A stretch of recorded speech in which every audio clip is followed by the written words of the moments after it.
Hi, I'm Will Adams, and this is Honey Brook Tools and Woodworks. This is the second video in a series that I'm doing where I document the making of an entire set of my tools in Curly Cherry. In the first video, I introduced the project and went through the first steps of making the winding sticks, and today I'm going to turn the marking knife. Now, I've already done one video, actually I think it was a series of two videos, where I go into some detail into how I make my marking knives. So I don't know how much commentary I'm going to provide today. I think I might just let you sit back and watch and ask any questions that you might have down below in the comments. So I'm going to get some ear protection in, dust mask. I'm not going to use the dust extractor today, just so you can just kind of listen along to the turning without any other distractions. So let me get myself set up the camera, and I'll be right back. Okay, so I've got my turning blank chucked up, beautiful piece of Curly Cherry. Again, I'm not going to go through a whole lot of details about the process. Please, I'll leave a link below for the series of videos that I did on the Honey Brook Marking Knife. If you have any questions after watching this, please don't hesitate to ask them down in the comments. So I'm going to get on my dust mask and face shield and get started. I guess the only other thing that I'll say is for this turn, I use the skew chisel, which is you know, my tool of choice, and I've got this round tipped carbide tool. I generally don't use carbide, but I use this on the marking knives and dovetail knives because it gives me a consistent curve or cove on the end. It'll make more sense when you see me turning. So those are pretty much the two tools I'll be using in this turn.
there you have it. The curl is a little bit lighter than I anticipated, but that's okay. It's still a beautiful piece of wood. So I'm going to head over to the bench now and insert the decorative brass piece in the end and the blade. Be right back. Okay, we're back at the bench, and as I said, we're going to install the little decorative brass piece and the blade.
So one commentary I'll make, oftentimes with these lighter woods, when you're sanding or filing the brass, it can discolor the wood, which is kind of a pain. But acetone usually cleans it right up. And you may be thinking, well, what about the finish? I put more shellac on this anyway, so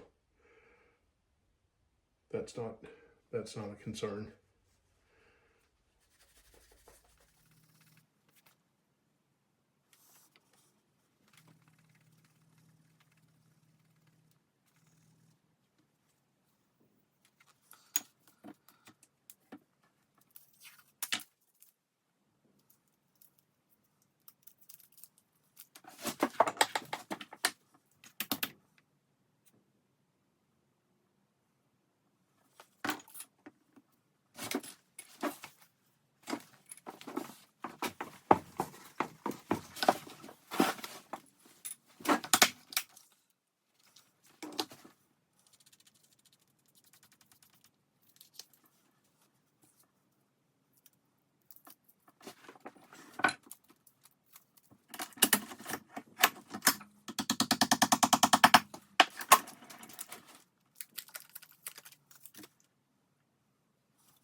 And that's that.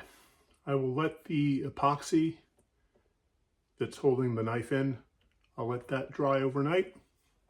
I may need to apply a little bit more as it settles, but this is pretty much ready to go after it gets another coat of shellac right here at the bench and some hard wax, and then it will be ready to join the rest of the set.